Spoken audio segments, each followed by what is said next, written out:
تاریخ اسلام کے طالب علم جانتے ہیں کہ دین میں خلافت کی اہمیت کیا ہے اور یہ خلفائے راشدہ کے عہد زیریں کے بعد کن کن گھاٹیوں سے گزر کر بالآخر 1922 میں ختم ہو کر اہل اسلام کے دل پر وہ گھاؤ لگا گئی جس کے زخموں سے آج بھی خون رس رہا ہے۔ اگرچہ یہ حقیقت اپنی جگہ ایک وجود رکھتی ہے کہ جناب امام حسن رضی اللہ تعالی عنہ کے بعد تاریخ اسلام میں ملوکیت کا عمل دخل شروع ہو گیا تھا، لیکن اس کے باوجود ایک زمانے تک مسلمان حکمران خود کو خلیفہ ہی کہلاتے تھے، جس کی وجہ سے دنیا میں ہمارا ایک بھرم قائم رہا۔ مگر بدقسمتی سے یہ خستہ عمارت بھی ایک صدی قبل اس وقت زمین بوس ہو گئی جب ہندوستان کے کریا کریا میں یہ نعرہ گونج رہا تھا کہ بولیں اماں محمد علی سے، جان بیٹا خلافت پر دے دو۔ ناظرین، آپ دیکھ رہے ہیں اسپریڈ دی اسلام، جس نے آج کی اس زیر نظر ویڈیو کے لیے تاریخ میں سب سے طویل عمر رکھنے والی خلافت عثمانیوں کو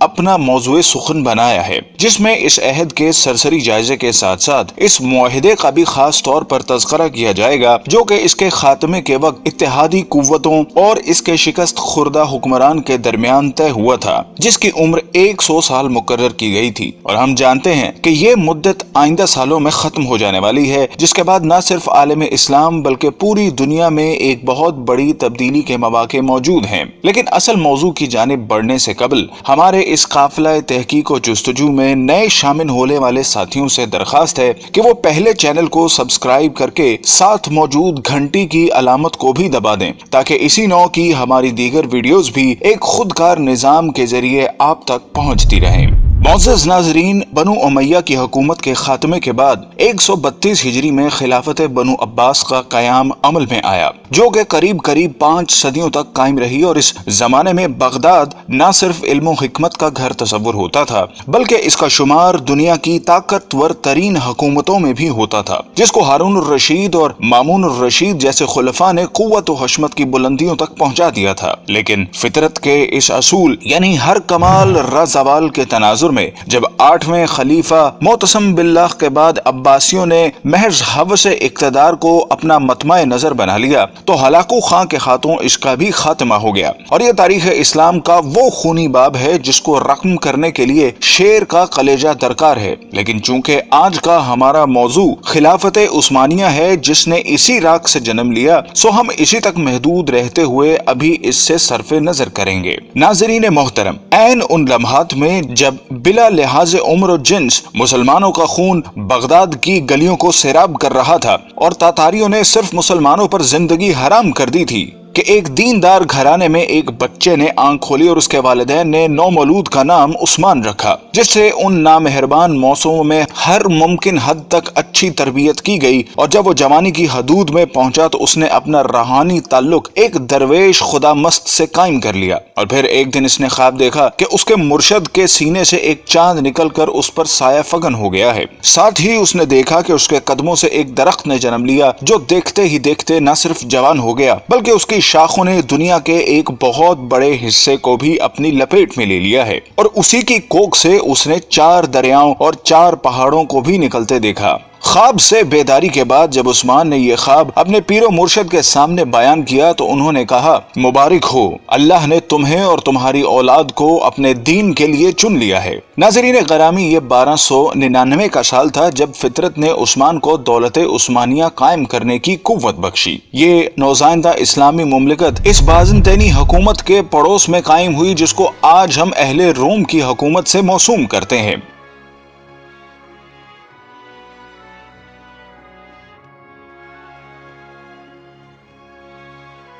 قابل قدر ناظرین، عثمان، جس کو ترک آج بھی غازی عثمان کے نام سے یاد کرتے ہیں، کا عہد حکومت ایک مثال کے طور پر پیش کیا جاتا ہے جس میں عدل و انصاف کی حکمرانی تھی۔ غازی عثمان نے اپنی زندگی میں ایک ایسی سلطنت کی بنیاد رکھی جو کہ آنے والی کئی صدیوں تک قائم رہی۔ یہ عظیم حکمران جب 1226 میں اس دنیا سے رخصت ہوا تو اس نے موت سے قبل اپنے بیٹے اور خان کو جو نصیحت کی وہ آج بھی کتب تاریخ میں ایک بہترین ضابطے کی صورت میں موجود ہے۔ اس نے کہا کہ جہاد فی سبیل اللہ کو قائم رکھتے ہوئے ہمیشہ دین اسلام کا پرچم سر بلند رکھنا اور ہمیشہ عدل و انصاف پر قائم رہنا۔ اس نے کہا کہ میری نسل سے جو شخص بھی اسلام سے بے وفائی کا مرتکب ہوگا تو وہ روز حشر رسول اللہ صلی اللہ علیہ وسلم کی شفاعت سے محروم رہے گا۔ اور پھر اس کے بعد 627 سال تک دولت عثمانیہ پر اسلامی خلافت قائم رہی، جس دوران کئی ایک نامور حکمران آئے جنہوں نے اس کی آبیاری کرتے ہوئے اسے دنیا کی ایک عظیم سلطنت میں بدل دیا۔ اور پھر آنے والے وقت نے ثابت کیا کہ عثمان کے خواب میں آنے والے دریاؤں میں دجلہ، فرات، نیل اور دریائے دینوب شامل تھے، جبکہ پہاڑوں میں کوہ طور، کوہ بلقان، کوہ کاف اور کوہ اطلس تھے جو کہ بعد ازاں اس کی قلم روح کا حصہ بنے۔ ناظرین گرامی، جیسا کہ ہم نے عرض کیا کہ 1922 میں اس وقت خلافت عثمانیہ کو ایک بین الاقوامی معاہدے کی روح سے ختم کر دیا گیا، جس کے بعد اسلامی حکومتی مرکز کی چھتری سے نکل کر علیحدہ علیحدہ تشخص کی حامل ہو گئیں۔ لیکن ہم میں سے بہت کم لوگ ایسے ہیں جو اس معاہدے کے بارے میں آگاہ ہوں، جن کی تفصیلات ہم آپ کے سامنے رکھ رہے ہیں، جن کو جاننے کے بعد ہمیں امید ہے کہ آپ دنیا کے موجودہ حالات اور اس میں عالم اسلام کے حالت زار کے بارے میں بہتر تجزیہ کر سکیں گے۔ جب پہلی جنگ عظیم کے بعد ترکوں کو شکست فاش کا سامنا کرنا پڑا تو اس کے بعد اتحادی ممالک جن میں برطانیہ اور فرانس جیسی قوتیں شامل تھیں نے ترک سلطان سے معاہدے میں یہ شرطیں بنوائیں جن کے مطابق سلطان کی تمام ذاتی املاک کو ضبط کر لیا گیا، خلافت عثمانیہ جو کہ 3 بر اعظموں پر پھیلی تھی کو توڑ دیا گیا، اور آپ اس کی وسعت کا اندازہ لگانا چاہیں تو حیران رہ جائیں گے کہ اس کو توڑنے کے بعد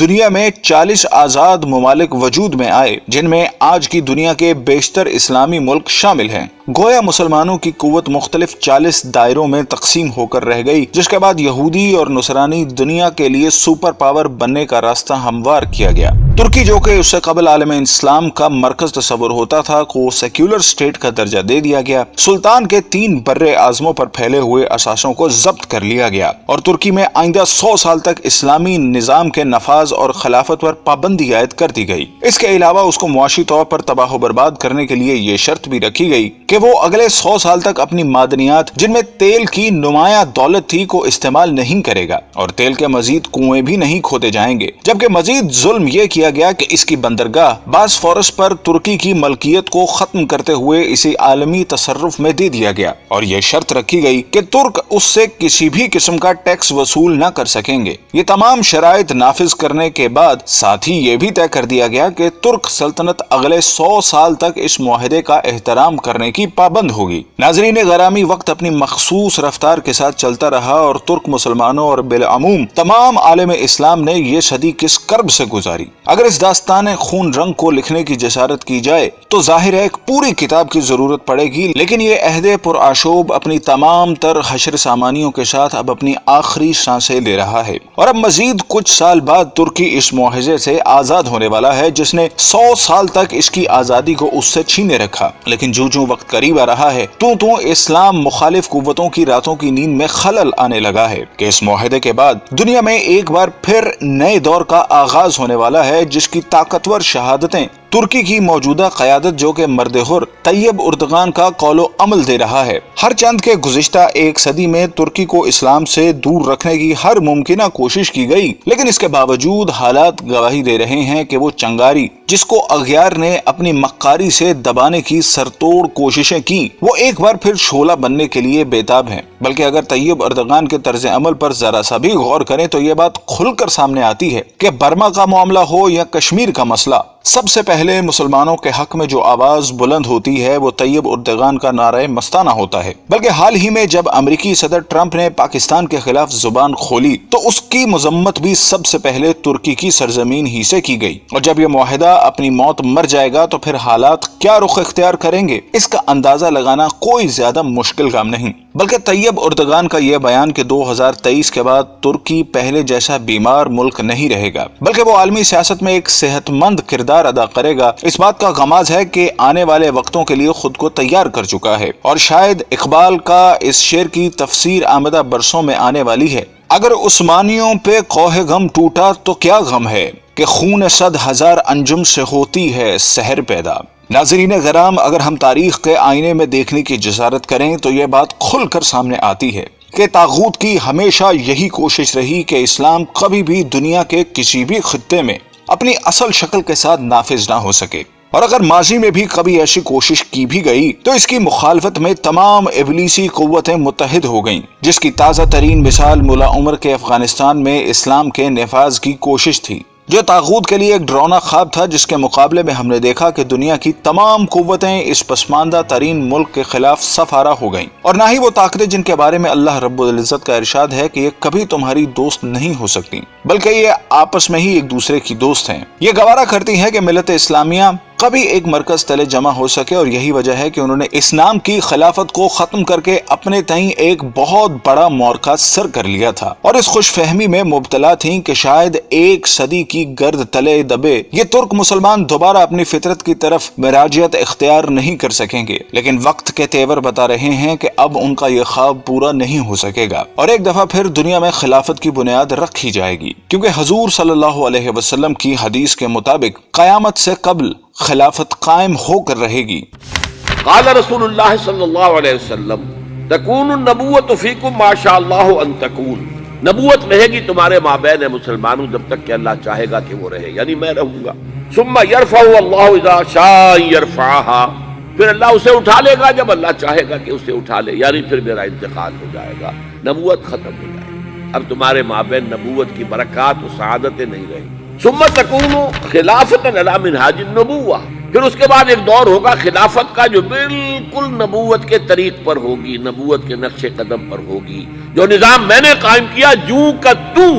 بغیر کسی بال کے فرق کے وہ قائم رہے۔ فتکون ما شاء اللہ ان تکون، پھر وہ بھی رہے گا جب تک کہ اللہ چاہے گا کہ رہے۔ ثم یرفع اللہ اذا شاء یرفعها، پھر اللہ اسے بھی اٹھا لے گا جب چاہے گا کہ اٹھا لے۔ ثم تکون ملکا عاضا، عض یعض کہتے ہیں دانتوں سے کاٹنے کو۔ پھر اس کے بعد ایک دور آئے گا جو کاٹ کھانے والی ملوکیت کا دور ہوگا۔ یہ جیسا کہ میں عرض کر چکا ہوں، یہ ملوکیت جو مسلمانوں کی تھی، اور ان میں جو مظالم ہوئے ہیں، اچھے لوگ بھی آئے ہیں، یقیناً آئے ہیں، آخر 12 خلفاء کی تعداد انہی میں سے پوری ہوگی۔ ثم تکون ملکا عاضا، پھر کاٹ کھانے والی ملوکیت آئے گی۔ فتکون ما شاء اللہ ان تکون، تو وہ بھی رہے گی جب تک اللہ چاہے گا۔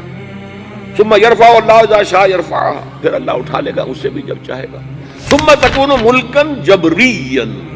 پھر ایک مجبوری والی ملوکیت آئے گی، غلامی والی، جس کو ہم ویسٹرن کولونیلزم کہتے ہیں، یورپین کولونیلزم۔ کہیں انگریز ملکہ وکٹوریہ کے ہم غلام ہو گئے،